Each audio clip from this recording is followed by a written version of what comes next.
കൂരിരുട്ടിലും ശ്രീധരൻ അറിഞ്ഞു അതൊരു സ്ത്രീയുടെ തലയായിരുന്നുവെന്ന്. മാംസങ്ങൾ അടർന്നു തൂങ്ങിയ പുഴുവും ഈച്ചകളും അരിച്ചിറങ്ങുന്ന ചീഞ്ഞളിഞ്ഞ ഒരു മനുഷ്യ സ്ത്രീയുടെ തല. അടഞ്ഞുകിടന്ന കണ്ണുകൾ മെല്ലെ തുറന്നു ശ്രീധരനെ നോക്കി. കണ്ണുകൾ തീഗോളം പോലെ ചുവന്നു തുടുത്ത് പുറത്തേക്ക് തള്ളി നിൽക്കുന്നു. ആ സ്ത്രീ രൂപത്തിൻ്റെ വാ തുറക്കപ്പെട്ടു. കറുത്തളിഞ്ഞ നാക്ക് പുറത്തേക്ക് നീണ്ടുവന്നു. നിലത്തു കിടക്കുന്ന ശ്രീധരൻ്റെ ചുണ്ടിൽ ആ നാക്ക് വന്ന് മുട്ടി. നാക്കിൽ നിന്നും കറുത്ത കൊഴുത്ത ചോര ശ്രീധരൻ്റെ വായ്ക്കുള്ളിലേക്ക് വീഴുവാൻ തുടങ്ങി. Hello guys, welcome back to my channel story world with Mankutty. ഇന്ന് ഞാൻ നിങ്ങൾക്ക് മുന്നിലെത്തിയിരിക്കുന്നത് നമ്മൾ ആദ്യം അപ്ലോഡ് ചെയ്തിട്ടുണ്ടായിരുന്ന ശവക്കുഴി എന്ന് പറയുന്ന നോവലിൻ്റെ സെക്കൻഡ് എപ്പിസോഡുമായിട്ടാണ്. അപ്പോൾ നമ്മുടെ വീഡിയോ ആദ്യമായിട്ട് കാണുന്നവരും ചാനൽ ഇതുവരെ സബ്സ്ക്രൈബ് ചെയ്തിട്ടില്ലാത്തവരും നിങ്ങളുടെ സബ്സ്ക്രൈബറിൽ ഒരാളായി നമ്മുടെ ചാനലും കൂടെ ഒന്ന് പരിഗണിക്കണമെന്ന് അഭ്യർത്ഥിക്കുന്നു. അതുപോലെ ചാനൽ ലൈക്ക് ചെയ്യാനും കമൻറ്റ് ചെയ്യാനും മറക്കരുത്. നിങ്ങളുടെ അഭിപ്രായങ്ങളും നിർദ്ദേശങ്ങളും എല്ലാം കമൻറ്റുകളിലൂടെ നിങ്ങൾക്ക് പറയാവുന്നതാണ്. എന്നാൽ നമുക്ക് ശവക്കുഴി എന്ന നോവലിലേക്ക് കടന്നാലോ. പെട്ടെന്നൊരു വെള്ളിടി വെട്ടി. മങ്ങി കത്തിക്കൊണ്ടിരുന്ന എല്ലാ സ്ട്രീറ്റ് ലൈറ്റുകളും അണഞ്ഞു. പരിസരമാകെ പൂർണ്ണ അന്ധകാരം വ്യാപിച്ചു. നിലത്തേക്ക് തലയിടിച്ചു വീണ ശ്രീധരൻ ഒന്ന് പിടഞ്ഞു. ഒരുപാട് വണ്ടുകൾ തലയ്ക്ക് മുകളിലൂടെ മൂളി പറക്കുന്നത് പോലെ ശ്രീധരന് തോന്നി. ഒരിരമ്പൽ ശബ്ദം. കണ്ണുകളിലേക്ക് ഇരുട്ട് കയറുന്നു. അടഞ്ഞു പോകുന്ന കണ്ണുകൾ ശ്രീധരൻ മെല്ലെ ആയാസപ്പെട്ട് തുറന്നു നോക്കി. ചുറ്റും ഭീകരമായ ഇരുട്ട് മാത്രം. അടുത്തടുത്ത് വരുന്ന കാൽപ്പെരുമാറ്റം. അതോടൊപ്പം പാദസ്വരത്തിൻ്റെ മണിനാദം. കാറ്റിലൊഴുകിയെത്തുന്ന പാലപ്പൂവിൻ്റെ മത്തു പിടിപ്പിക്കുന്ന മണം. കാൽപ്പെരുമാറ്റം അടുത്തടുത്ത് വരുന്നതിനനുസരിച്ച് പാലപ്പൂവിൻ്റെ മണം മാറി ചീഞ്ഞളിഞ്ഞ മാംസത്തിൻ്റെ ഗന്ധമാകുന്നു. മൂക്കിനുള്ളിലേക്ക് അടിച്ചു കയറിയ കരിഞ്ഞ മാംസത്തിൻ്റെ ഗന്ധം. ആ ഭീകര സ്ത്രീ രൂപം അടുത്തെത്തിയെന്ന് ശ്രീധരന് മനസ്സിലായി. ഇതോടെ തൻ്റെ ജീവിതം തീരും. നേരത്തെ മിന്നലിൽ ശ്രീധരൻ ഭീകരമായ കാഴ്ച കണ്ടു. തൻ്റെ മുഖത്തിനു സമീപമായി നിലത്ത് 2 കാൽപാദങ്ങൾ. കാൽപാദങ്ങളിൽ നിന്നും മാംസങ്ങളെല്ലാം അടർന്നു പോയിരിക്കുന്നു. അസ്ഥികളും നീണ്ടുകൂർത്ത നഖങ്ങളുള്ള മാംസങ്ങളില്ലാത്ത കാൽപാദങ്ങൾ. ശ്രീധരൻ്റെ തൊണ്ടയിൽ ഒരു ആർത്തനാദം വന്നു കുടുങ്ങി. തൊട്ടു മുൻപിൽ മരണം വന്നു നിൽക്കുന്നു. ആകാശത്തെ ചന്ദ്രകല കാർമേഘങ്ങൾക്കിടയിൽ ഓടിയൊളിച്ചു. എന്തോ കണ്ട് പേടിച്ചതുപോലെ പെട്ടെന്ന് ദിഗന്ധം പിളരുമാറ് ഒരലർച്ച. അതോടൊപ്പം എന്തോ വന്ന് തൻ്റെ കൺമുൻപിൽ വീണു. കൂരിരുട്ടിലും ശ്രീധരൻ അറിഞ്ഞു അതൊരു സ്ത്രീയുടെ തലയായിരുന്നുവെന്ന്. മാംസങ്ങൾ അടർന്നു തൂങ്ങിയ പുഴുവും ഈച്ചകളും അടിച്ചിറങ്ങുന്ന ചീഞ്ഞളിഞ്ഞ ഒരു മനുഷ്യ സ്ത്രീയുടെ തല. അടഞ്ഞുകിടന്ന കണ്ണുകൾ മെല്ലെ തുറന്നു ശ്രീധരനെ നോക്കി. കണ്ണുകൾ തീഗോളം പോലെ ചുവന്നു തുടുത്ത് പുറത്തേക്ക് തള്ളി നിൽക്കുന്നു. ആ സ്ത്രീ രൂപത്തിൻ്റെ വാ തുറക്കപ്പെട്ടു. കറുത്തളിഞ്ഞ നാക്ക് പുറത്തേക്ക് നീണ്ടുവന്നു. നിലത്തു കിടക്കുന്ന ശ്രീധരൻ്റെ ചുണ്ടിൽ ആ നാക്ക് വന്ന് മുട്ടി. നാക്കിൽ നിന്നും കറുത്ത് കൊഴുത്ത ചോര ശ്രീധരൻ്റെ വായ്ക്കുള്ളിലേക്ക് വീഴുവാൻ തുടങ്ങി. വായ്ക്കുള്ളിൽ പച്ച ചോരയുടെ ചുവ അനുഭവപ്പെട്ടതും ശ്രീധരൻ്റെ ബോധം മറഞ്ഞു. കോട്ടുമല SP രജിത് മേനോൻ്റെ ഓഫീസിൽ അപ്പോൾ ഗൗരവകരമായ ചർച്ചകൾ നടക്കുകയായിരുന്നു. അദ്ദേഹത്തിൻ്റെ കസേരയ്ക്ക് അഭിമുഖമായി CI അനിരുദ്ധനും. മിസ്റ്റർ അനിരുദ്ധൻ, ഒരു കൊലപാതകം നടന്നു. ഒരു ഡെഡ് ബോഡി കാണാതായിരിക്കുന്നു. 24 മണിക്കൂർ കഴിഞ്ഞിട്ടും ഒരു തെളിവും കളക്ട് ചെയ്യാൻ നമുക്ക് കഴിഞ്ഞില്ല എന്നത് നമ്മുടെ ഏറ്റവും വലിയ പരാജയമാണ്. ഇത് നമ്മുടെ ഡിപ്പാർട്ട്മെൻറ്റ് വീഴ്ചയായിട്ടേ മേലധികാരികൾ കാണുകയുള്ളൂ.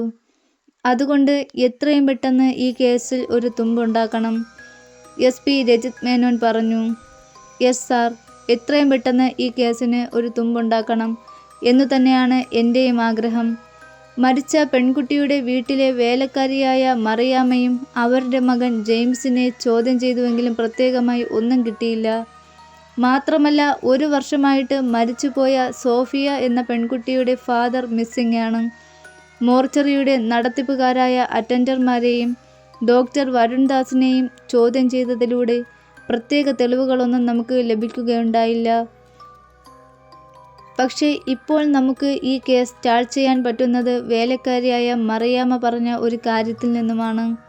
അതായത് സോഫിയ മാർട്ടിൻ പഠിക്കുന്ന മംഗലാപുരത്തെ നേഴ്സിംഗ് ഹോസ്റ്റലിൽ വെച്ച് ആ പെൺകുട്ടിയെ പല പ്രാവശ്യം റാഗിംഗ് ചെയ്യുവാനും സീനിയറായ ചില വിദ്യാർത്ഥികൾ തയ്യാറായിട്ടുണ്ട്.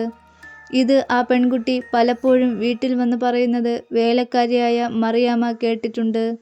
റാഗിംഗ് എവിടെ പതിവ് സംഭവമാണെങ്കിലും മംഗലാപുരത്ത് പഠിക്കാൻ പോയ സോഫിയ മാർട്ടിൻ പെട്ടെന്നൊരു നാൾ കൊല്ലപ്പെടുകയും ആ പെൺകുട്ടി നിരന്തരം റാഗിങ്ങിന് വിധേയമായിരുന്നു എന്ന വിവരം കിട്ടിയതുകൊണ്ടും നമുക്ക് അന്വേഷണം മംഗലാപുരത്തെ നേഴ്സിംഗ് സ്കൂളിൽ നിന്നും തുടങ്ങാം. CI അനിരുദ്ധൻ്റെ വാക്കുകൾ കേട്ടുകൊണ്ടിരുന്ന SP രജിത് മേനോൻ പെട്ടെന്ന് ഇടയ്ക്കു കയറി സംസാരിച്ചു. എങ്കിൽ താമസിയാതെ മംഗലാപുരത്തേക്ക് പോയിക്കോ. നാളെ തന്നെ അവിടെ ചെന്ന് അന്വേഷണം തുടങ്ങുക. സഹായത്തിന് ആരെങ്കിലും വേണമെന്നുണ്ടെങ്കിൽ ഞാൻ മംഗലാപുരം പോലീസ് സ്റ്റേഷനിൽ വിളിച്ച് സംസാരിക്കാം. പോകുമ്പോൾ SI അലക്സ് മാർട്ടിനെയും 2-3 ലേഡി കോൺസ്റ്റബിളിനെയും കൂടെ കൊണ്ടുപോകണം. ചോദ്യം ചെയ്യാൻ പോകുന്ന സ്ത്രീകളെ ആയതുകൊണ്ട് ലേഡി കോൺസ്റ്റബിൾമാർ നിർബന്ധമാണ്. ശരി സാർ, ഇന്നു രാത്രി തന്നെ പുറപ്പെടുകയാണ്. ടേബിളിൽ വെച്ചിരുന്ന തൊപ്പിയെടുത്ത് തലയിൽ വെച്ചുകൊണ്ട് CI അനിരുദ്ധൻ എഴുന്നേറ്റു. പെട്ടെന്ന് തന്നെ എന്തോ ഓർത്തതുപോലെ SP-യെ നോക്കി. സാർ, ഒരു കാര്യം കൂടി അറിയിക്കാനുണ്ട്. എന്താണ്? ചോദ്യഭാവത്തിൽ SP രജിത് മേനോൻ അനിരുദ്ധനെ നോക്കി. സാർ, ഫോറൻസിക് സർജൻ വരുൺ ദാസിനെ ചോദ്യം ചെയ്തപ്പോൾ അദ്ദേഹം പറഞ്ഞൊരു കാര്യം വളരെ വിചിത്രമായി തോന്നി. സോഫിയ മാർട്ടിനെ പോസ്റ്റ്മോർട്ടം ചെയ്ത അതേ ദിവസം രാത്രി അദ്ദേഹം വീട്ടിലേക്ക് പോകുന്ന വഴി ചില അവിശ്വസനീയമായ കാര്യങ്ങൾ നടന്നുവെന്നാണ് പറയുന്നത്. മാത്രമല്ല, വീട്ടിലെത്തി രാത്രിയിൽ വീടിൻ്റെ വാതിൽ തുറന്ന് അകത്ത് കയറുമ്പോൾ കണ്ടത് മുറിക്കുള്ളിൽ കത്തിച്ച വിളക്കുമായി ഇരുട്ടിൽ നിൽക്കുന്ന സോഫിയ മാർട്ടിൻ എന്ന താൻ പോസ്റ്റ്മോർട്ടം ചെയ്ത് മോർച്ചറിയിൽ സൂക്ഷിച്ചിരുന്ന അതേ പെൺകുട്ടിയായിരുന്നു.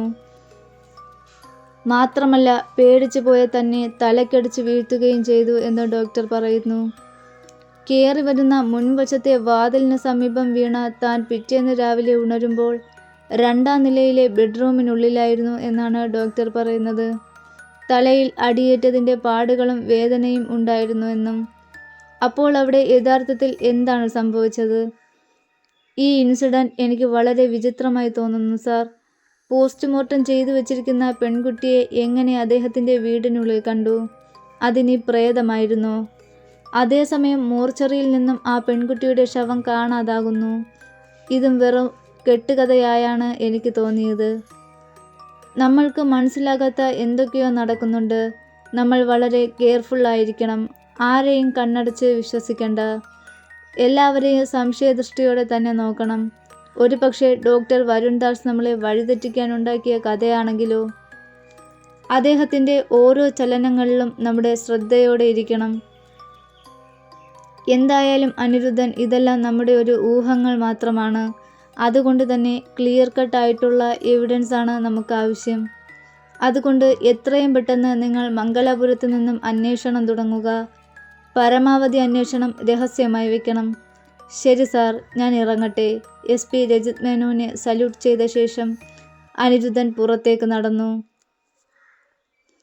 പുലർച്ചെ 3 മണിയോടെ SP അനിരുദ്ധൻ്റെ നേതൃത്വത്തിലുള്ള ഒരു സംഘം മംഗലാപുരത്തെത്തി. നമുക്ക് ഒരു ചായ കുടിച്ചിട്ട് പോയാലോ സാറേ?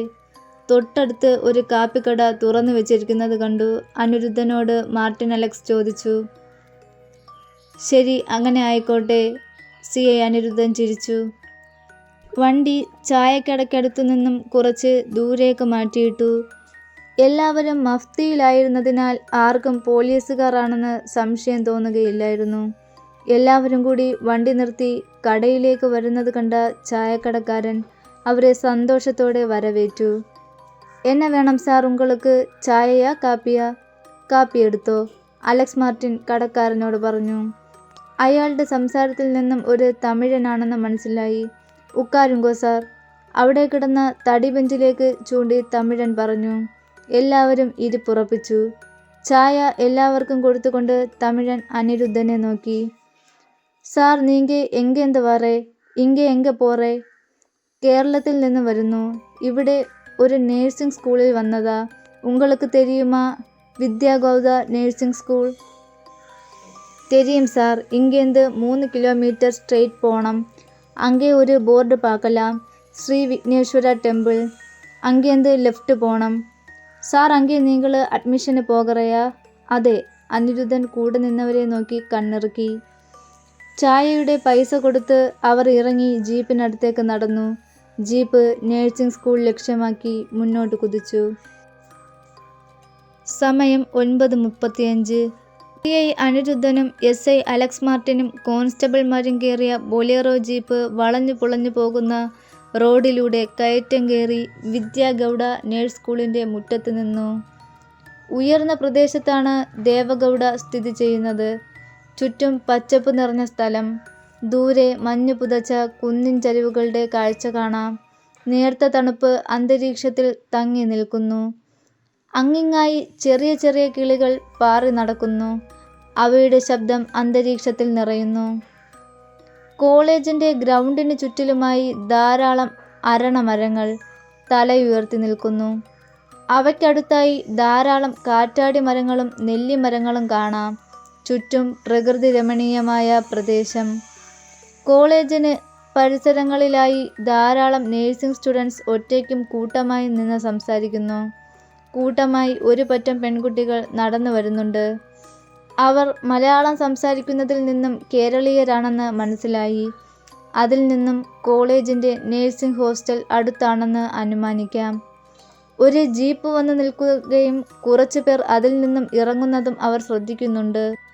പുതിയതായി അഡ്മിഷൻ എടുക്കാൻ വന്ന ആരെങ്കിലും ആയിരിക്കും എന്ന ധാരണയിലാണ് അവർ നോക്കുന്നത്.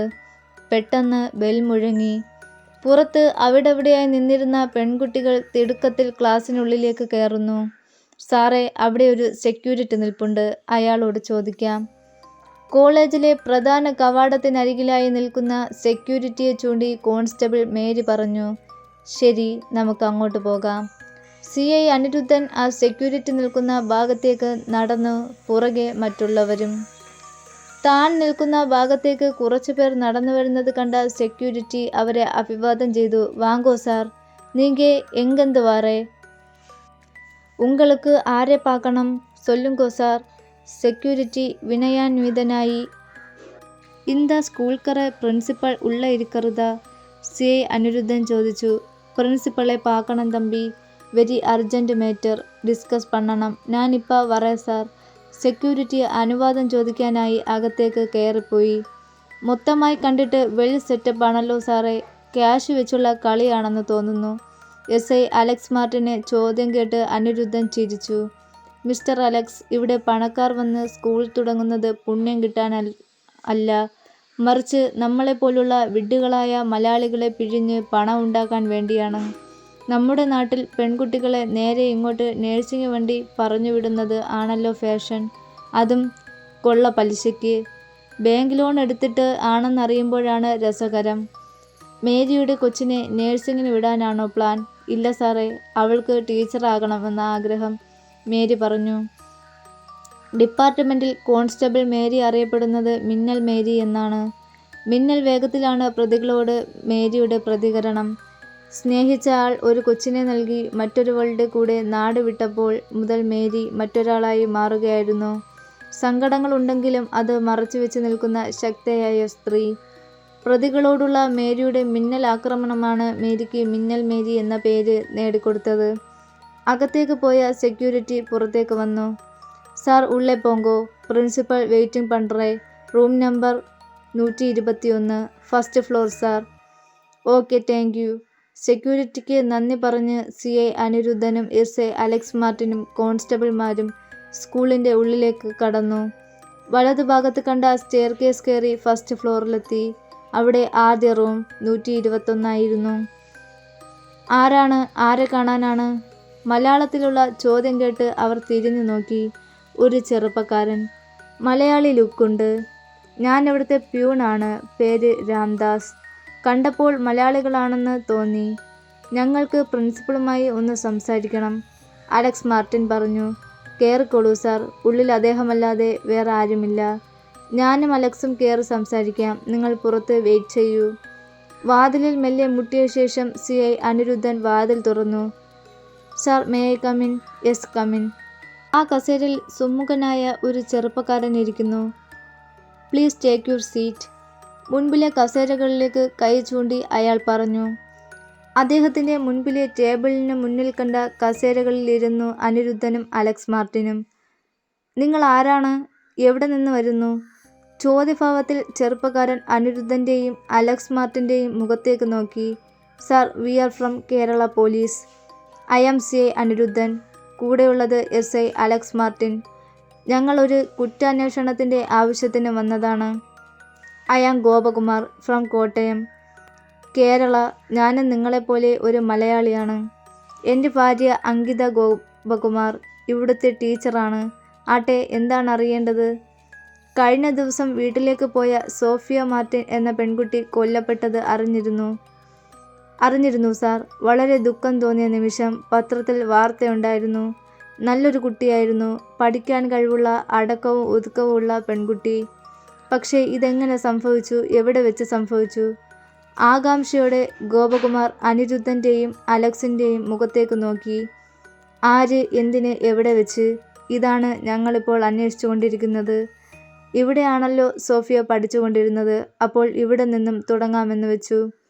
ഇവിടെ നിന്ന് തുടങ്ങാൻ കാരണം? പ്രിൻസിപ്പൽ ഗോപകുമാറിൻ്റെ ചോദ്യം കേട്ട് അനിരുദ്ധൻ അലക്സിനെ നോക്കി. സാർ, ഇവിടെ നിന്നും തുടങ്ങാൻ കാരണം സോഫിയ മാർട്ടിൻ സീനിയറായ ചില വിദ്യാർത്ഥിനികളിൽ നിന്നും തുടർച്ചയായി റാഗിങ്ങിന് വിധേയമായിരുന്നു. മാത്രമല്ല, ഈ കാര്യം സോഫിയ വീട്ടിൽ പോയി അമ്മയോട് സംസാരിച്ചെന്നാണ് അറിവ്. സീനിയറായ ചില വിദ്യാർത്ഥിനികളുടെ റാഗിംഗ് മൂലം സോഫിയ മാനസികമായി ബുദ്ധിമുട്ടിലായിരുന്നു. ഇനി പഠിക്കാൻ അങ്ങോട്ട് വരുന്നില്ലെന്നാണ് അവൾ അമ്മയോട് പറഞ്ഞിരുന്നത്. അലക്സ് പറഞ്ഞു നിർത്തി. നിങ്ങൾക്ക് ഇതിനെതിരെ സോഫിയ പരാതി തന്നിരുന്നില്ലേ? അനിരുദ്ധൻ്റെ ചോദ്യം കേട്ട് ഗോപകുമാർ തലകുലുക്കി. സോഫിയ 2 പ്രാവശ്യം ആ വിദ്യാർത്ഥിനികളെക്കുറിച്ച് എനിക്ക് പരാതി തന്നിരുന്നു. 2 പ്രാവശ്യവും ഞാൻ അവരെ വിളിച്ച് താക്കീത് ചെയ്തതുമാണ്. പക്ഷേ ഗോപകുമാർ സംസാരം നിർത്തി. എന്താണ് സാർ പക്ഷേ? എന്താണ് പറയാൻ വന്നത്? അനിരുദ്ധിൻ്റെ ചോദ്യം കേട്ട് ഗോപകുമാർ തുടർന്നു. ഞാൻ പറയാൻ പാടില്ലാത്തതാണ്. എങ്കിലും നിങ്ങൾ മലയാളികളായതുകൊണ്ടും പോലീസുകാർ ആയതുകൊണ്ടുമാണ് ഞാൻ കാര്യങ്ങൾ തുറന്നു പറയുന്നത്. ചില വിദ്യാർത്ഥിനികളുടെ ക്രൂരമായ റാഗിംഗ് മൂലം ബുദ്ധിമുട്ടുന്ന വിദ്യാർത്ഥിനികളെക്കുറിച്ച് ഞാൻ ഹോസ്പിറ്റൽ മാനേജ്മെൻറ്റിനോട് സംസാരിച്ചിരുന്നു. ഈ സ്കൂളിൻ്റെ ഓണറായ ദേവഗൗഡ കൗണ്ടർ എല്ലാ സ്കൂളിലും റാഗിംഗ് സാധാരണമാണെന്നും അത് വിദ്യാർത്ഥികളുടെ കുട്ടിക്കളിയായി എടുത്താൽ മതി എന്നും സീരിയസ് ആക്കണ്ട എന്നും പറഞ്ഞ് നിസ്സാരവൽക്കരിക്കുകയാണ് ചെയ്തത്. ഞാൻ ഇവിടുത്തെ ഒരു പ്രിൻസിപ്പൽ മാത്രമാണ്. അവസാന തീരുമാനങ്ങളെല്ലാം ഹോസ്പിറ്റൽ മാനേജ്മെൻറ്റിൻ്റെതാണ്. ഗോപകുമാർ പറഞ്ഞു നിർത്തി. അപ്പോഴേക്കും പ്യൂൺ രാംദാസ് ചായയുമായി ഉള്ളിലേക്ക് കടന്നു വന്നു. ഓരോരുത്തരുടെ മുൻപിൽ ചായക്കപ്പുകൾ വെച്ച് ചായ പകർന്ന ശേഷം രാംദാസ് പുറത്തേക്ക് പോയി. ചായ കുടിക്കൂ, ഗോപകുമാർ അനിരുദ്ധനോടും അലക്സിനോടും പറഞ്ഞു. നല്ല ചായ. കുടിച്ചുകൊണ്ട് അലക്സ് പറഞ്ഞു. ഇവിടെ ഉണ്ടാക്കുന്നതാണ്, ഗോപകുമാർ പറഞ്ഞു. ചായ കുടിച്ച ശേഷം അവർ കാര്യങ്ങളിലേക്ക് കടന്നു. By the way sir, ragging നടത്തിയ പെൺകുട്ടികളെക്കുറിച്ച് പൊതുവെ എന്താണ് അഭിപ്രായം? സത്യം പറഞ്ഞാൽ വളരെ മോശമായ അഭിപ്രായമാണ് എനിക്കുള്ളത്. അവർ ആക്ടിവിസ്റ്റുകളും ഫെമിനിസ്റ്റുകളുമാണ്. മാത്രമല്ല 4 പേരിൽ 2 പേർ വിവാഹിതരും ഓരോ കുട്ടികളുള്ളവരുമാണ്. എന്തൊക്കെയോ ചുറ്റിക്കളി ഉള്ളതായിട്ട് എനിക്ക് തോന്നിയിട്ടുണ്ട്. മാത്രമല്ല അവർക്ക് കോളേജ് മാനേജ്മെൻറ്റുമായി എന്തൊക്കെയോ രഹസ്യ ഏർപ്പാടുകളുമുണ്ട്. അതുകൊണ്ടാണ് ഇത്രയേറെ പ്രശ്നങ്ങൾ ഉണ്ടാക്കിയിട്ടും ഇപ്പോഴും അവർ ഇവിടെ തുടർന്നു പോരുന്നത്. ഓക്കെ, ഞങ്ങൾക്ക് ഈ പെൺകുട്ടികളെ ഒന്ന് കാണണം. ഒന്ന് വിളിച്ചിരുന്നെങ്കിൽ സൗകര്യമായിരുന്നു. അവർ 4 പേരും ഇന്ന് സ്കൂളിൽ വന്നിട്ടില്ല. ഹോസ്റ്റലിൽ കാണും. നിങ്ങൾ അങ്ങോട്ട് പോയിക്കോളൂ. ഇവിടെ അടുത്താണ്. ഞാൻ വിളിച്ച് വാർഡനോട് പറയാം. ശരി, ഞങ്ങൾ ഇറങ്ങുകയാണ്. ഞങ്ങളോട് സഹകരിച്ചതിന് നന്ദി. പ്രിൻസിപ്പൽ ഗോപകുമാറിനോട് യാത്ര പറഞ്ഞ് CI അനിരുദ്ധനും അലക്സ് മാർട്ടിനും പുറത്തേക്കിറങ്ങി. പുറത്ത് മേരിയും കോൺസ്റ്റബിൾമാരും കാത്തു നിൽക്കുകയായിരുന്നു. പോകാം. അവരെല്ലാവരും സ്കൂളിൻ്റെ പുറത്തേക്ക് നടന്നു. മുറ്റത്തെത്തിയ ശേഷം CI അനിരുദ്ധൻ നിന്നു പിന്നെ മേരിയെ നോക്കി. ഇനി മേരിക്കും കൂട്ടുകാർക്കും ഉള്ള ജോലിയാണുള്ളത്. എന്താണ് സാർ? ചോദ്യഭാവത്തിൽ മേരി അനിരുദ്ധനെ നോക്കി. പറയാം. അവർ ജീപ്പിനടുത്തേക്ക് നടന്നു. നമ്മളിനി പോകുന്നത് ഈ സ്കൂളിൻ്റെ പെൺകുട്ടികൾ താമസിക്കുന്ന ഹോസ്റ്റലിലേക്കാണ്. സോഫിയ മാർട്ടിനെ സ്ഥിരമായി റാഗിംഗ് ചെയ്തിരുന്ന ആ 4 പെൺകുട്ടികൾ ഇപ്പോൾ ഹോസ്റ്റലിലുണ്ട്. അവളുമാർ കുറഞ്ഞ് വിളഞ്ഞ വിത്തുകളാണ്. ചോദിക്കുന്ന ചോദ്യങ്ങൾക്ക് പെട്ടെന്ന് തന്നെ ഉത്തരം പറയണമെന്നില്ല. കൂടാതെ ആക്ടിവിസ്റ്റുകളാണ് അവർ. കോളേജ് മാനേജ്മെൻറ്റിൻ്റെ സപ്പോർട്ടുമുള്ളവർ. ഇതെല്ലാം മനസ്സിൽ വെച്ചുകൊണ്ട് വേണം അവരെ ചോദ്യം ചെയ്യാൻ. അത് കേട്ട് കോൺസ്റ്റബിൾ മേരി ഒന്ന് ചിരിച്ചു. അതൊക്കെ എനിക്ക് വിട്ടേക്ക് സാറേ. അവളുമാർ ആരായാലും ചവിട്ടി ഞാൻ നാഫി കലക്കും. എന്നോട് തർക്കുത്തരം പറഞ്ഞു വന്നാൽ. മിന്നൽ പ്രയോഗം ഒന്നും നടത്തിയേക്കരുത് മേരി. ഇത് നമ്മുടെ കേരളമല്ല. ശരിക്കും അങ്ങോട്ട് വിരട്ടിയാൽ മതി. അത് കേട്ട് എല്ലാവരും ചിരിച്ചു. അത് ഞങ്ങൾ ഏറ്റു സാറേ. മേരിയുടെ കൂടെയുള്ള കോൺസ്റ്റബിൾമാർ ഉഷാറായി. അവർ ജീപ്പിൽ കയറി. ബൊലേറോ അവരെയും വഹിച്ചുകൊണ്ട് ലേഡീസ് ഹോസ്റ്റൽ ലക്ഷ്യമാക്കി പാഞ്ഞു. കണ്ടകൻ കടവ് കവല. കഴിഞ്ഞ ദിവസം നടന്ന ശ്രീധരൻ്റെ ദുർമരണത്തിനു ശേഷം രാത്രി വൈകിയാൽ ആരും ആ വഴി പോകാറില്ല. കീറിപ്പറഞ്ഞ വേർപെട്ട തലയോട് കൂടിയ ശ്രീധരൻ്റെ ദുർമരണം ആ നാട്ടിലുള്ളവരെ ആകെ മൊത്തം ഭയത്തിന് അടിമകളാക്കിയിരുന്നു. പോലീസുകാർ വന്ന് അന്വേഷിച്ചെങ്കിലും പോലീസ് നായ മണം പിടിച്ചു വന്നെങ്കിലും ഒരു തുമ്പും കണ്ടെത്താൻ സാധിച്ചില്ല. നേരം ഇരുൾ വീണാൽ പിന്നെ അവിടെ ഒരു ശ്മശാന മൂകതയാണ്. ഇരുൾ കൂടുന്തോറും ഭീകരത വർദ്ധിക്കുന്ന അന്തരീക്ഷം. നേർത്ത തണുത്ത കാറ്റ് വീശുന്നു. പൂർണ്ണചന്ദ്രൻ്റെ പ്രകാശം അവിടെയെല്ലാം ചിതറിക്കിടക്കുന്നു. 4 കൂടിയ ആ കവലയിലെ ആ പടുകൂറ്റൻ മരത്തിൻ കൊമ്പിലിരുന്ന് ഒരു കൂമൻ ചിലച്ചു. എവിടെ നിന്നോ ഒരു കടവാവൽ പറന്നു വന്ന് മരത്തിൻ ചുവട്ടിലിരിക്കുന്നു. ഇരുട്ടിലും അതിൻ്റെ കണ്ണുകൾ ചോര പോലെ തിളങ്ങി. അതിൻ്റെ ചിറകടി ശബ്ദം ഇരുളിൻ്റെ നിശബ്ദതയെ തകർത്തു. പെട്ടെന്ന് വെട്ടിയ വെള്ളിടിയിൽ അവിടം പ്രകാശപൂരിതമായി. അവിടെ ഒരു ചുഴലിക്കാറ്റ് രൂപപ്പെട്ടു. ആ കാറ്റ് ഒരു മനുഷ്യരൂപം പ്രാപിച്ചു. കാട് പിടിച്ചു കിടക്കുന്ന വിജനമായ അന്ധകാരം തങ്ങി നിൽക്കുന്ന പറമ്പിലൂടെ സഞ്ചരിച്ച് ഉള്ളിലേക്ക് പോയി. അവിടെ പൊട്ടിപ്പൊളിഞ്ഞ ഒരു പഴയ കെട്ടിടത്തിൻ്റെ രൂപം. പഴയ ഒരു മന. മനുഷ്യരൂപത്തിൽ ആ ചുഴലിക്കാറ്റ് മനയുടെ ഉള്ളിലേക്ക് കടന്നു. മാറാല പിടിച്ചു കിടക്കുന്ന മുറിക്കുള്ളിലേക്ക് കയറിയ ചുഴലിക്കാറ്റ് അടച്ചുപൂട്ടിയ ഒരു മുറിക്ക് മുൻപിൽ യാത്ര അവസാനിപ്പിച്ചു. അതേ നിമിഷം ചിതലരിച്ച പഴകി ദ്രവിച്ച ആ കതക് തുറക്കപ്പെട്ടു.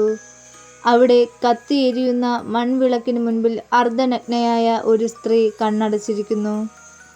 മനുഷ്യരൂപമുള്ള ചുഴലിക്കാറ്റിൻ്റെ സാമീപ്യം തിരിച്ചറിഞ്ഞ സ്ത്രീരൂപത്തിലെ കണ്ണുകൾ തുറക്കപ്പെട്ടു. കണ്ണുകളിൽ നിന്നും ചോരത്തുള്ളികൾ താഴേക്കൊഴുകുന്നു. മനുഷ്യരൂപമുള്ള ആ ചുഴലിക്കാറ്റിൻ്റെ ഉള്ളിൽ നിന്നും ചോര നിറമുള്ള ഒരു നാക്ക് നീണ്ടുവന്നു. അത് സ്ത്രീയുടെ കണ്ണിൽ നിന്നും ഒഴുകുന്ന രക്തത്തുള്ളികൾ നക്കി തുടച്ചു. മെല്ലെ എഴുന്നേറ്റ് ആ സ്ത്രീരൂപം പുറത്തേക്ക് നടന്നു. ഒപ്പം മനുഷ്യരൂപമുള്ള ചുഴലിക്കാറ്റും. കണ്ടകൻ കടവ് കവലയിൽ നിന്ന ആ വലിയ ആൽമരത്തിൻ്റെ ചില്ലകളിൽ തൂങ്ങിക്കിടന്ന കടവാവലുകൾ ഒരു മുരൾച്ചയോടെ 4 പാടും ചിതറിപ്പറന്നു. പെട്ടെന്ന് ഇരുളിൽ നിന്നും ആ സ്ത്രീരൂപം ആലിൻ ചുവട്ടിൽ പ്രത്യക്ഷപ്പെട്ട് ആലിൻ ചുവട്ടിലെ കല്ലുവിളക്കിനടുത്തേക്ക് നടന്നു. ആ രൂപത്തിൻ്റെ വായുടെ ഇരുവശങ്ങളിൽ നിന്നും വെളുത്ത പല്ലുകൾ പുറത്തേക്ക് നീണ്ടുവന്നു. കണ്ണുകളിൽ നിന്നും ചോരത്തുള്ളികൾ താഴേക്ക് ഒലിച്ചിറങ്ങി. മനുഷ്യരൂപമുള്ള ആ ചുഴലിക്കാറ്റ് ആൽമരത്തെ വലം വെച്ച് സുന്ദരിയായ ആ സ്ത്രീരൂപത്തിൻ്റെ കൈകളിലെ നഖങ്ങൾ നീണ്ടു കൂർത്തു വന്നു. ആ കൈകൾ സ്ത്രീരൂപം തൻ്റെ മാറിലേക്ക് കുത്തിയിറക്കി. കൈ പുറത്തേക്ക് വലിച്ചെടുത്തപ്പോൾ ആ കൈക്കൊമ്പിളിൽ ചോര നിറഞ്ഞിരുന്നു. ആ കൈക്കൊമ്പിളിൽ ചോര ആ വിളക്കിലേക്ക് പകർന്നു. അതിലേക്ക് ഒരു തിരിയിട്ടു.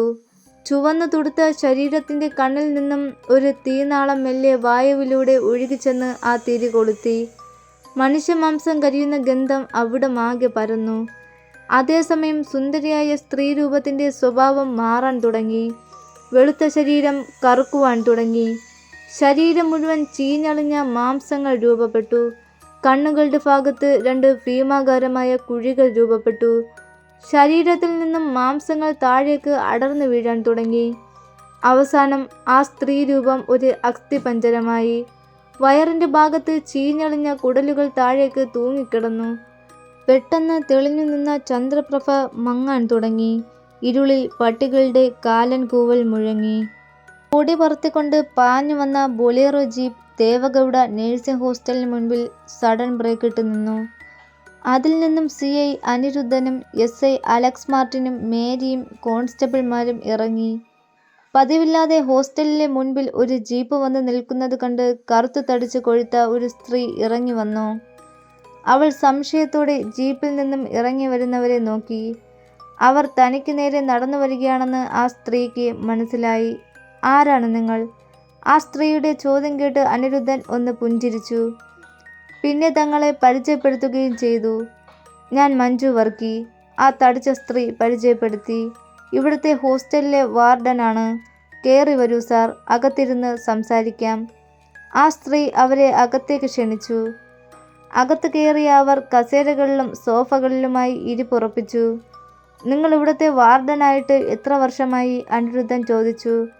5 വർഷമായി സാർ, അവർ ഭവ്യതയോടെ പറഞ്ഞു. "ഇവിടെ എത്ര പെൺകുട്ടികളാണ് താമസിക്കുന്നത്?"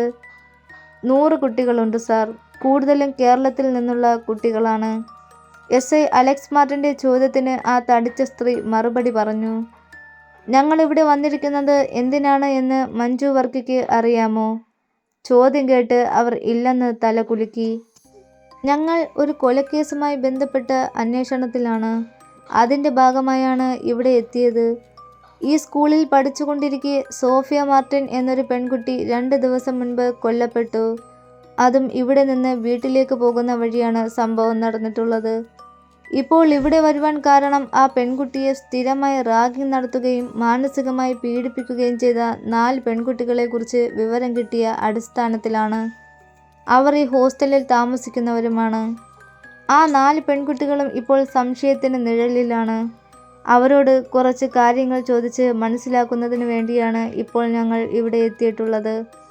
പക്ഷേ സ്കൂളിൽ ചെന്നപ്പോൾ ആ 4 പെൺകുട്ടികളും ഇന്നവിടെ ചെന്നിട്ടില്ല താനും. പ്രിൻസിപ്പലിനോട് ചോദിച്ചപ്പോൾ ഹോസ്റ്റലിൽ കാണുമായിരിക്കുമെന്നും പറഞ്ഞു." "പ്രിൻസിപ്പൽ ഞങ്ങൾ വരുന്ന കാര്യം ഫോൺ ചെയ്ത് പറഞ്ഞു കാണുമല്ലോ?" "പറഞ്ഞിരുന്നു സാർ, പക്ഷേ എന്തിനാണെന്ന് വ്യക്തമാക്കിയിരുന്നില്ല. ഞാൻ ചോദിച്ചുമില്ല." "സാർ, റാഗിംഗ് ഇവിടെ സാധാരണമാണ്. സീനിയർ സ്റ്റുഡൻസ് ജൂനിയർ സ്റ്റുഡൻസിനെ റാഗിംഗ് ചെയ്യുന്നത് എന്തോ ആചാരം പോലെയാണ് അവർക്ക്. ചിലപ്പോഴൊക്കെ കാര്യങ്ങൾ കൈവിട്ടു പോകാറുമുണ്ട്. അപ്പോൾ പ്രിൻസിപ്പൽ വിളിച്ച് ശാസിക്കും. എന്ത് ചെയ്യാം സാർ, നമ്മൾ എന്തെങ്കിലും പറഞ്ഞാൽ നമുക്കെതിരെ അനാവശ്യം പറയും. അവരെ സപ്പോർട്ട് ചെയ്യാൻ ഇവിടെ പുറമെ നിന്നും പണക്കാരായ ആൾക്കാരുണ്ട്. പിന്നെ എന്തൊക്കെയോ ദുരൂഹതകൾ ഈ പെൺകുട്ടിയുടെ മരണത്തിന് പിന്നിൽ ഉണ്ടെന്നൊരു തോന്നൽ സാർ. പിന്നെ ഒരാഴ്ച മുൻപ് സോഫിയയുടെ ഫാദർ എന്ന് പറഞ്ഞ് ഒരാൾ ഇവിടെ വന്നിരുന്നു. സോഫിയ നിരന്തരം റാഗിംഗ് ചെയ്യപ്പെടുന്നതറിഞ്ഞ് അന്വേഷിക്കാൻ വന്നതാണ്. മാത്രമല്ല അദ്ദേഹത്തിനോടും ഞാൻ ഈ കാര്യമെല്ലാം പറഞ്ഞു. അത് ചോദിച്ച അദ്ദേഹത്തിനോട് ആ 4 പെൺകുട്ടികൾ വളരെ മോശമായി പെരുമാറി. അപമാനിച്ചാണ് വിട്ടതെന്ന് അറിയാൻ കഴിഞ്ഞു. അതിൻ്റെ പേരിൽ അവർ എന്നോടും തട്ടിക്കേറി. അവരുടെ കാര്യങ്ങളിൽ കയറി ഇടപെടരുതെന്നും ഭീഷണിപ്പെടുത്തി." CI അനിരുദ്ധനും മറ്റുള്ളവരും മഞ്ജു വർക്കി പറയുന്നത് തലകുലുക്കി കേട്ടുകൊണ്ടിരുന്നു.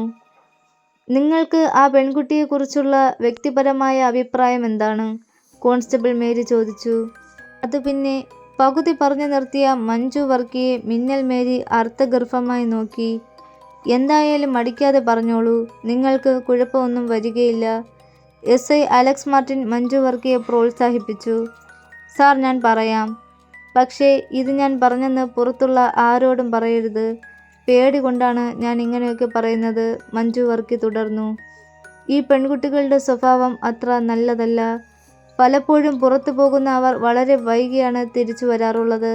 ഞാൻ ഇതിനെക്കുറിച്ച് വളരെ രഹസ്യമായി അന്വേഷിച്ചപ്പോൾ എനിക്ക് കിട്ടിയ വിവരം ഈ പെൺകുട്ടികൾക്കും പുറത്ത് ചില ആൺകുട്ടികൾക്കുമായിട്ട് കണക്ഷൻ ഉണ്ടെന്നാണ്. മാത്രമല്ല അവർ മയക്കുമരുന്ന് ലോബികളുടെ കണ്ണികളാണെന്നാണ് കേട്ടത്. ഈ പെൺകുട്ടികളും ഡ്രഗ്സ് ഉപയോഗിക്കുന്നുണ്ടോ എന്ന് എനിക്ക് സംശയമുണ്ട്. എന്നാൽ ഈ പെൺകുട്ടികൾ മദ്യം ഉപയോഗിക്കുന്നത് ഞാൻ കണ്ടിട്ടുണ്ട്. ഒരിക്കൽ ഇതിനെക്കുറിച്ച് പെൺകുട്ടികളോട് ചോദിച്ചതിന് 5-6 പേർ ഇവിടെ വന്ന് എന്നെ ഭീഷണിപ്പെടുത്തുകയും ഉണ്ടായി. മേലിൽ അനാവശ്യ കാര്യങ്ങൾ ഇടപെടരുത് എന്ന താക്കീത് നൽകിയിട്ടാണ് അവർ പോയത്. സത്യത്തിൽ ഞാൻ വളരെ പേടിച്ചു പോയി. അതുകൊണ്ട് ഇന്നേ വരെ പിന്നീട് അവരുടെ ഒരു കാര്യത്തിലും ഞാൻ ഇടപെട്ടിട്ടില്ല. പക്ഷേ ആ പെൺകുട്ടി കൊല്ലപ്പെട്ടതാണെങ്കിൽ അതിന് പിന്നിൽ റാഗിംഗ് മാത്രമല്ല, ഈ പെൺകുട്ടികൾക്ക് പിന്നിലുള്ള മറ്റാരുടെയൊക്കെയോ ദുരുദ്ദേശപരമായ കൈകളുണ്ട് സാർ." "അപ്പോൾ അങ്ങനെയൊക്കെയാണ് കാര്യങ്ങളല്ലേ?" CI അനിരുദ്ധൻ കുറച്ചുനേരം എന്തോ ചിന്തിച്ചിരുന്നു. ആ 4 പെൺകുട്ടികൾ ഇപ്പോഴും ഹോസ്റ്റലിലുണ്ടല്ലോ അല്ലേ? അദ്ദേഹത്തിൻ്റെ ചോദ്യത്തിന് ഉണ്ട് എന്ന് മഞ്ജു വർക്കി തലകുലുക്കി. അപ്പോൾ ഞങ്ങൾക്ക് അവരെ ഒന്ന് ചോദ്യം ചെയ്താൽ കൊള്ളാമെന്നുണ്ട്. അതിനാണ് ഞങ്ങൾ ലേഡി കോൺസ്റ്റബിൾമാരുമായിട്ട് വന്നിട്ടുള്ളത്. മുകളിലത്തെ നിലയിൽ 13-ാം നമ്പർ മുറിയിലാണ് സാർ. ശരി, ഞങ്ങളിവിടെ വെയിറ്റ് ചെയ്യാം. നിങ്ങൾ ലേഡീസ് മുകളിലേക്ക് കയറി അവരെ കണ്ട് കാര്യങ്ങൾ തിരക്കൂ. CI അനിരുദ്ധൻ്റെ നിർദ്ദേശം കിട്ടിയതും മേരിയും കൂട്ടരും മുകളിലേക്ക് കയറിപ്പോയി. 13-ാം നമ്പർ മുറിയുടെ വാതിൽ അകത്തു നിന്നും അടച്ചിട്ടിരിക്കുകയായിരുന്നു. കോൺസ്റ്റബിൾ മേരി കതകിൽ തട്ടി. 2-3 പ്രാവശ്യം തട്ടിക്കഴിഞ്ഞപ്പോൾ കതക് തുറക്കപ്പെട്ടു. മുൻപിൽ നീണ്ടു മെലിഞ്ഞ ഒരു പെൺകുട്ടി. ആരാണ് നിങ്ങൾ? എന്തു വേണം? ധാർഷ്ട്യത്തോടെയുള്ള അവളുടെ ചോദ്യം കേട്ടപ്പോൾ തന്നെ കോൺസ്റ്റബിൾ മേരിക്ക് വിറഞ്ഞു കയറി. എങ്കിലും നിയന്ത്രിച്ചു. എൻ്റെ പേര് മിന്നൽ മേരി. ഇതെൻ്റെ സഹപ്രവർത്തകരാണ്. ഞങ്ങൾക്ക് നിങ്ങളോട് കുറച്ച് സംസാരിക്കാനുണ്ട്. ഞങ്ങൾക്ക് അകത്തേക്ക് കയറാമല്ലോ അല്ലേ? പറഞ്ഞിട്ട് അനുവാദത്തിന് കാത്തു നിൽക്കാതെ കോൺസ്റ്റബിൾ മേരിയും സഹപ്രവർത്തകരും അകത്തേക്ക് കയറി. 2 പെൺകുട്ടികൾ അബോധാവസ്ഥയിലെന്നവണ്ണം സോഫയിലേക്ക് ചാരിക്കിടക്കുന്നു. സ്ഥാനം തെറ്റിക്കിടക്കുന്ന വസ്ത്രങ്ങൾ.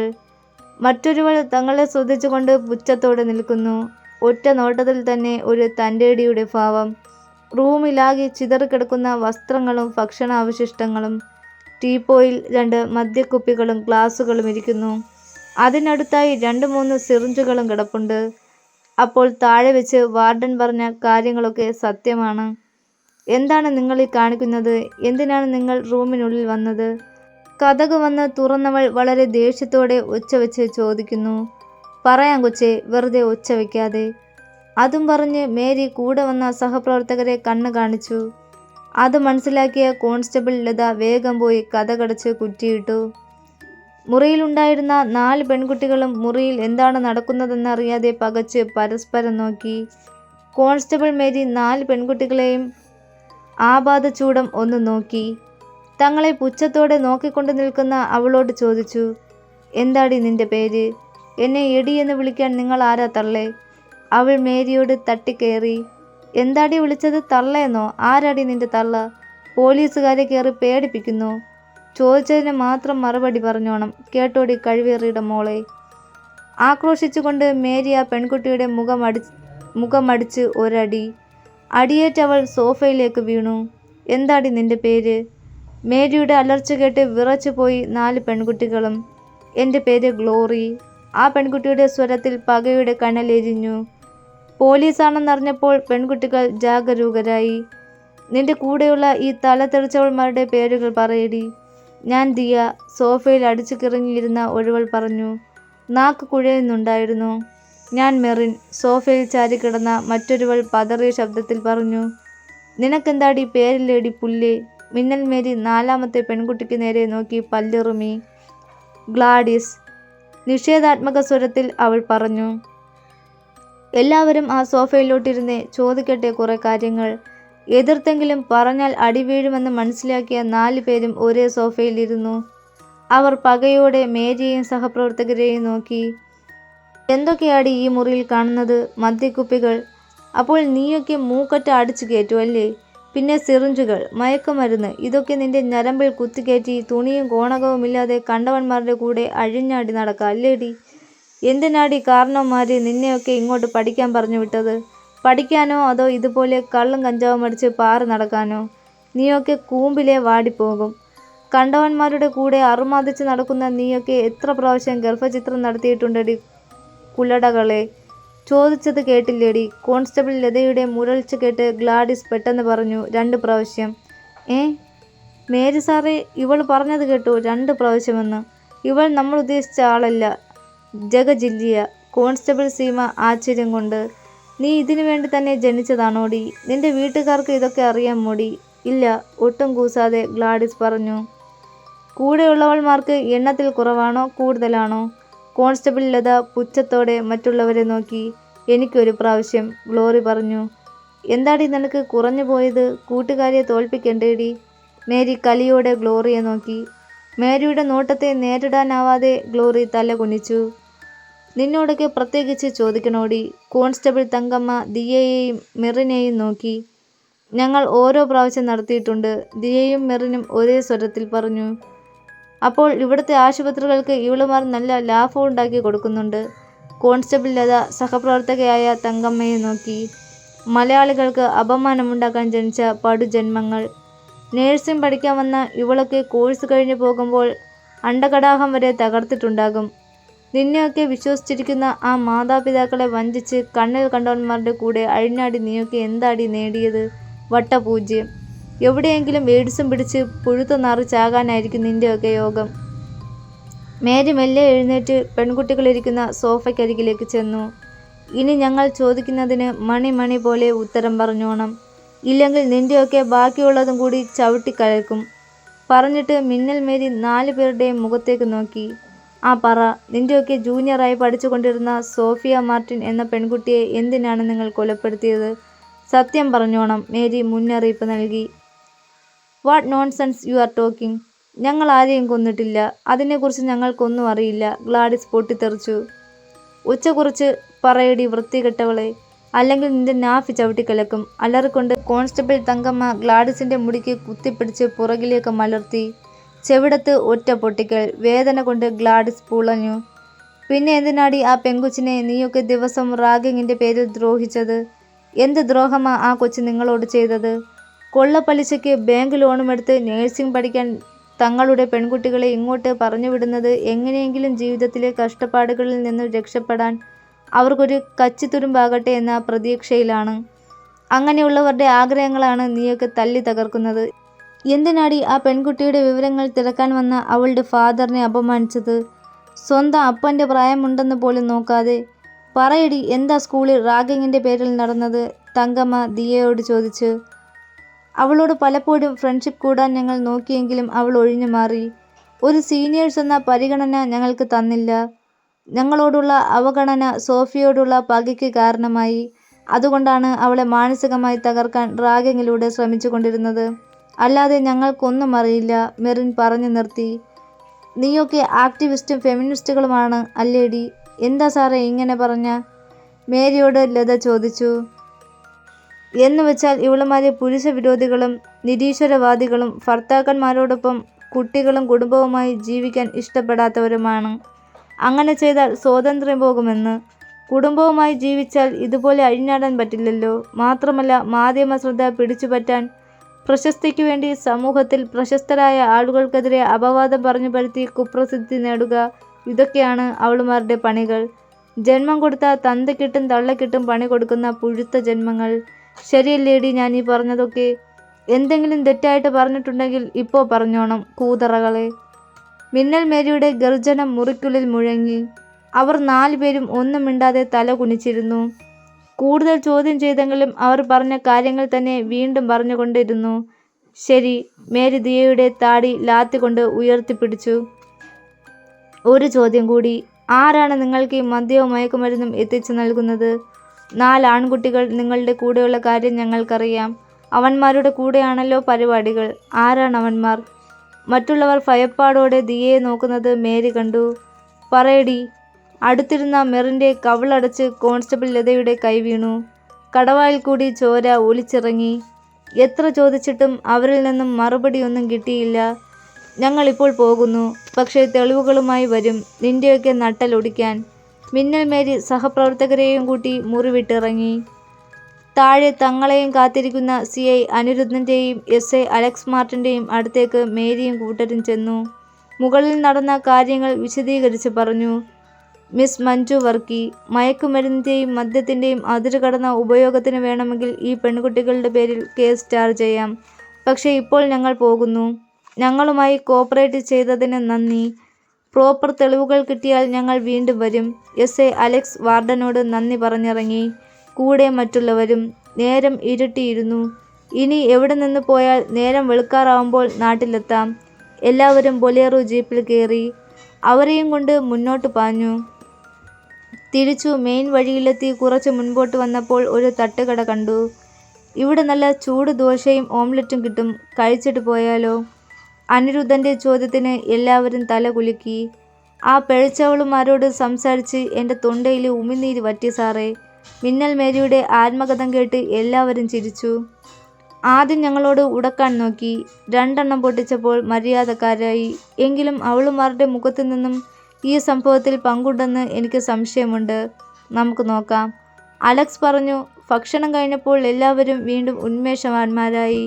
ജീപ്പ് വീണ്ടും മുൻപോട്ട് കുതിച്ചു. മംഗലാപുരം ടൗൺ കഴിഞ്ഞ് കുറച്ച് മുൻപോട്ട് പോയപ്പോൾ അനിരുദ്ധൻ പറഞ്ഞു, അലക്സ്, നമ്മളെ ഒരു ജിപ്സി പിന്തുടരുന്നത് പോലെ. നമ്മൾ ഭക്ഷണം കഴിക്കാൻ കയറിയപ്പോൾ ഒരു ജിപ്സി അവിടെ നിർത്തിയിട്ടുണ്ടായിരുന്നു. അതേ വണ്ടി നമ്മളെ പിന്തുടരുന്നത് പോലെ. അലക്സ് ജീപ്പിൻ്റെ വേഗം കുറച്ച് പുറകോട്ട് നോക്കി. ശരിയാണ്, ജീപ്പിന് പുറകിൽ ഒരു ജിപ്സി. വിജനമായ വഴിക്കിരുവശവും കുറ്റിക്കാടുകൾ നിറഞ്ഞ സ്ഥലത്തെത്തിയതും ജിപ്സി സൈഡിലൂടെ പാഞ്ഞു കയറി ബൊലോറയെ വിലങ്ങി നിന്നു. അലക്സ് സഡൻ ബ്രേക്ക് ചവിട്ടിയതുകൊണ്ട് ഇടിച്ചില്ല. സാറെ കണ്ടിട്ട് പന്തിയല്ലെന്ന് തോന്നുന്നല്ലോ. ആ പെൺപിള്ളേർ അറിയിപ്പ് കൊടുത്തതനുസരിച്ച് വന്നവന്മാരാണോന്ന് സംശയം. എന്തായാലും ടാർഗറ്റ് നമ്മളാ. അപ്പോഴേക്കും ജിപ്സിയിൽ നിന്നും മുഖംമൂടി ധരിച്ച 4 പേർ പുറത്തിറങ്ങിയിരുന്നു. അവർ എല്ലാവരുടെയും കയ്യിൽ ഹോക്കി സ്റ്റിക്ക് ഉണ്ടായിരുന്നു. SI അലക്സ് മാർട്ടിനും CI അനിരുദ്ധനും ജീപ്പിൽ നിന്നിറങ്ങി. സാറേ, അവന്മാരുടെ നിൽപ്പ് കണ്ടിട്ട് നമ്മളെ തീർക്കാൻ വന്ന പോലുണ്ട്, അലക്സ് CI അനിരുദ്ധനോട് ചോദിച്ചു. ആ പെണ്ണുങ്ങൾ പറഞ്ഞതനുസരിച്ച് നമ്മളെ ഫോളോ ചെയ്യാൻ വന്നവരാണിവർ. കണ്ടാലേ അറിയാം, കള്ളും കഞ്ചാവുമായിട്ട് നടക്കുന്നവന്മാരാണെന്ന്. എന്തായാലും പോലീസ് ജീപ്പ് ഫോളോ ചെയ്ത് തടഞ്ഞു നിർത്താൻ വന്ന ഇവന്മാരെ നമ്മൾ ആരാണെന്ന് മനസ്സിലാക്കി കൊടുത്തിട്ടേ പോകാവൂ, മിന്നൽ മേരി അഭിപ്രായപ്പെട്ടു.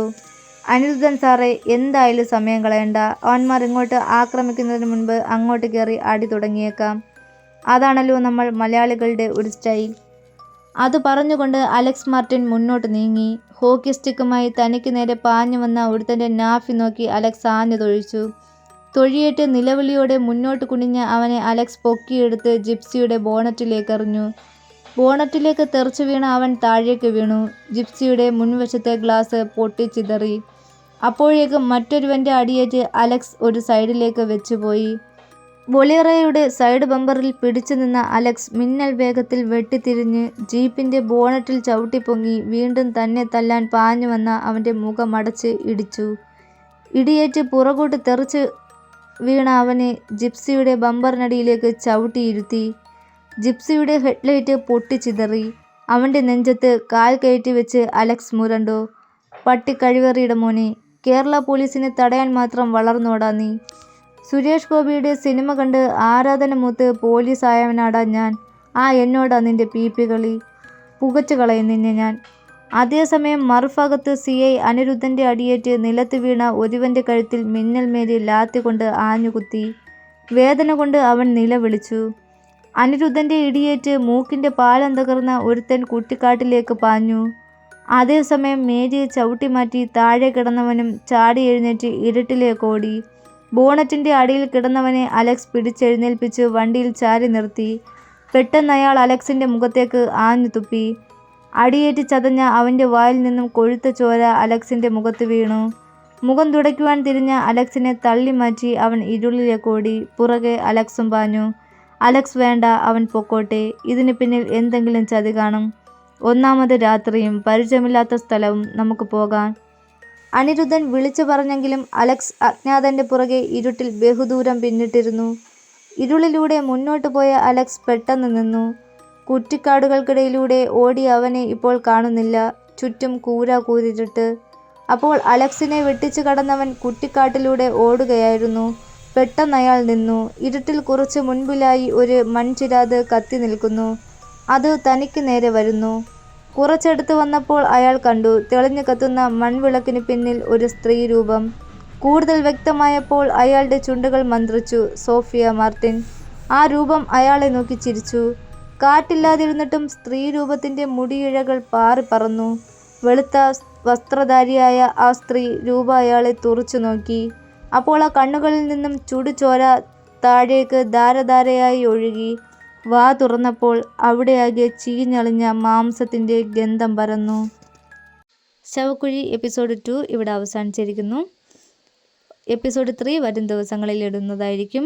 അപ്പോൾ നമ്മുടെ വീഡിയോസ് ആദ്യമായിട്ട് കാണുന്നവരും ചാനൽ ഇതുവരെ സബ്സ്ക്രൈബ് ചെയ്തിട്ടില്ലാത്തവരും ഒന്ന് സബ്സ്ക്രൈബ് ചെയ്ത് സപ്പോർട്ട് ചെയ്യാൻ മറക്കരുത്. അതുപോലെ ചാനൽ ലൈക്ക് ചെയ്യാനും മറക്കരുത്. നിങ്ങളുടെ നിർദ്ദേശങ്ങളും അഭിപ്രായങ്ങളും കമൻറ്റുകളായി രേഖപ്പെടുത്താനും മറക്കരുത്. അപ്പോൾ പുതിയൊരു വീഡിയോയുമായി കാണുന്നത് വരെ ഗുഡ് ബൈ.